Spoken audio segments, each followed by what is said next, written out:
Welcome to This Explainer. Today, we're unpacking one of the most dramatic, absolutely blood-soaked, and awe-inspiring stories from ancient history.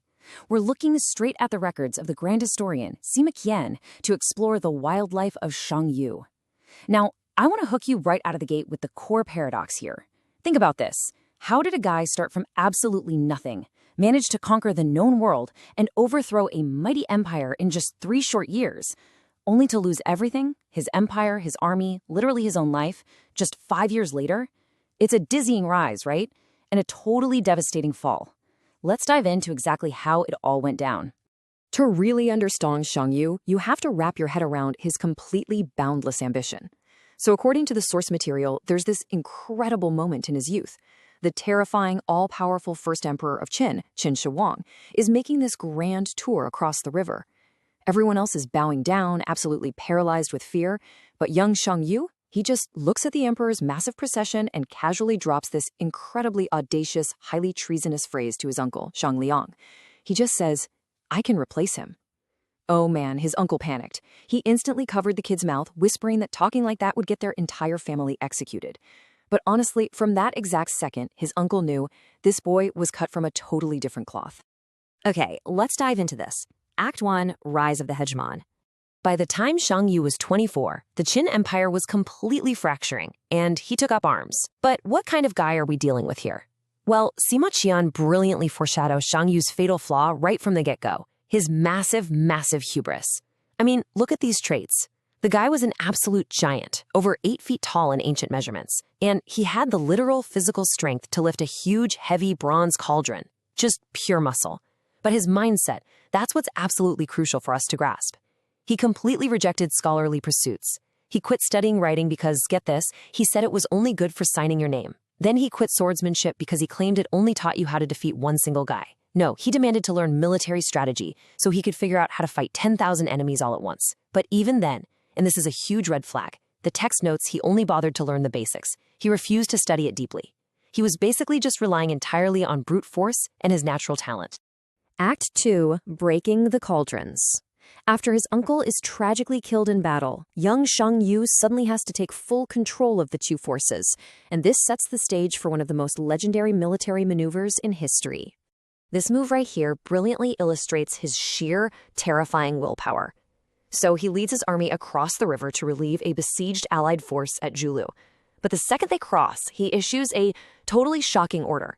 He commands his men to sink every single one of their own boats. Then he orders them to smash all their cooking pots, the cauldrons, and to top it off, he gives his men exactly 3 days' worth of rations. That's it. This insane strategy actually gave birth to the famous idiom, pol fu chenzo. He literally cut off every single avenue of retreat. For his men, it was simple. You either win right now or you die. As you can probably guess, the psychological effect of this was absolutely terrifying. The historian writes that no one had a mind to return. Because they were fighting with this absolute total desperation, Xiang Yu's forces clashed with the massive Qin army and won 9 consecutive battles. They utterly annihilated the enemy. In fact, to put his dominance into perspective, the text describes how the other allied lords, who, by the way, had been way too scared to even join the fight, just watched the massacre from their camps.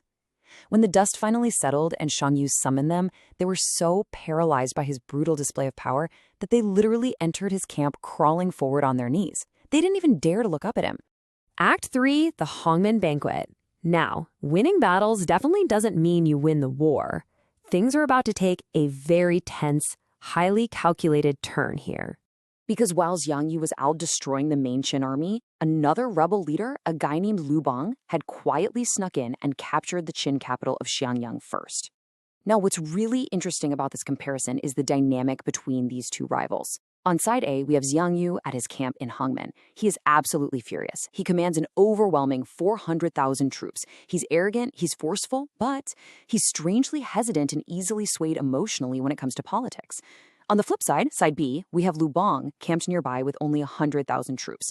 So Liu Bang is totally outmatched militarily, right? But he is incredibly humble on the surface, highly cunning, and get this, Xiang Yu's own advisor warns that Liu Bang possesses the mystical aura of a dragon and tiger, basically the energy of a future emperor. The advisor is literally begging Xiang Yu to use this golden opportunity to execute Liu Bang. What follows is essentially an ancient, step-by-step thriller sequence happening right in the middle of a dinner party. Liu Bang shows up to apologize to Xiang Yu. During the feast, Xiang Yu's advisor, Fan Zhang, lifts his jade pennant 3 separate times. That's the secret signal telling Xiang Yu to give the execution order. But Xiang Yu? He just ignores him. He hesitates. Desperate, the advisor orders a general to perform a sword dance as entertainment, the whole plan being to accidentally stab Liu Bang during the routine. But Liu Bang's bodyguard, this massive warrior named Fan Kuai, bursts straight through the heavily armed guards. He angrily scarfs down a shield full of raw pork and wine that Xiang Yu hands him, and then he passionately shames Xiang Yu for wanting to kill such a loyal ally. Amidst all this wild chaos, Liu Bang pulls the classic "I need to use the restroom" excuse, leaves his gifts behind, and secretly escapes via the latrine back to his camp. Xiang Yu's hesitation here was a massive, massive political failure. He basically let his only real rival slip right through his fingers. Act 4. The Fall at Gaixia. After years of brutal rule, like boiling captives alive and burning down palaces, the world completely turns against Xiang Yu, leaving him isolated and cornered. You see, over years of bitter, grinding war, Xiang Yu kept winning battles, but his forces slowly starved. Finally, he gets pinned down at a place called Gaixia. And here, we witness a stroke of absolute brilliant psychological warfare from the Han army led by Liu Bang. Picture this. It's the dead of night. Xiang Yu's starving, exhausted soldiers suddenly hear something haunting. Echoing from all 4 sides of their besieged camp, the massive enemy army is singing the folk songs of Chu. That's Xiang Yu's own homeland. This terrifying moment actually created another famous idiom, Simian Chu Gay, which means to be utterly trapped and surrounded. When Xiang Yu hears the singing, he is totally shocked. He mistakenly believes that Liu Bang has already swept through and conquered his entire homeland, recruiting all of his people. The morale of his army, it breaks instantly. And honestly, you can't blame them, because the scale of what he was facing that night was just staggering. The source notes that the Han forces encircling his camp numbered well over 100,000. They had formed layer upon layer upon layer of barricades. The net had finally completely closed. Realizing that all is lost, Xiang Yu makes a desperate final move. He mounts his legendary horse Cui and launches a furious midnight breakout. He literally smashes his way through that massive enemy encirclement, riding out into the pitch black with a tiny force of just 800 loyal cavalrymen. But his luck had entirely run out. By the time dawn breaks and the Han cavalry realizes he's missing, they send 5,000 riders in hot pursuit. Xiang Yu gets lost. He stops a local farmer to ask for directions, but the farmer purposefully tricks him, pointing him left, straight into a massive, muddy swamp. That slows him down just enough for the Han forces to catch up. After a brutal, grueling, running battle, Xiang Yu is hunted down mercilessly. By the end of it, a mere 28 riders remain by his side. And this brings us to his tragic, gruesome final stand at the Wu River. A local boatman actually has a vessel waiting for him, literally begging Xiang Yu to cross the river, go back to his homeland and rebuild his kingdom. There's a way out, but Xiang Yu refuses. He's overwhelmed by a profound sense of shame. He tells the boatman that he led 8,000 boys from across the river to war, and not a single one of them survived. He says there's just no way he can ever face their fathers again. So he gives his legendary horse to the boatman, orders his remaining 28 men to dismount, and they charge the massive enemy force on foot with short weapons. The text says Xiang Yu was an absolute force of nature here, personally killing hundreds of Han soldiers and taking over a dozen brutal wounds. Finally, he spots an old acquaintance among the enemy ranks. He calls out to the guy, "Hey, I hear there's a massive bounty on my head. I'll do you a favor." And with that, he slits his own throat.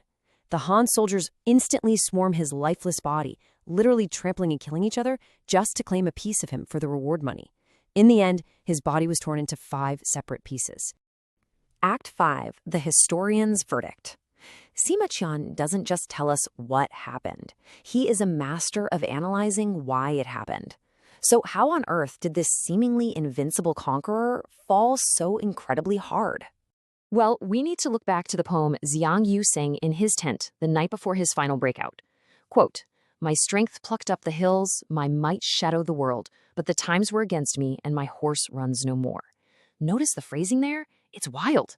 Right up to his dying breath, Xiang Yu never once blamed his own strategic failures. He never blamed his cruelty or his massive arrogance. No, he blamed the times. He blamed heaven. He genuinely, truly believed he was just unlucky. But Sima Qian points out that Xiang Yu's fatal flaw was relying solely on violence, personal glory, and his own raw strength, rather than taking the time to learn how to truly govern and win the hearts of the people. He bragged endlessly about his conquests, but he totally lacked the wisdom of statecraft. Sima Qian writes that to blame Heaven for his fall is absolutely absurd. It's a really powerful reminder for us. Brute force might be able to conquer the world, but only wisdom and political grace can actually hold on to it. Thanks so much for joining me to explore this incredible piece of history in today's Explainer. I want to leave you with this final thought to chew on. Was it truly Heaven that destroyed Xiang Yu, or did his raw, unchecked ambition blind him from the very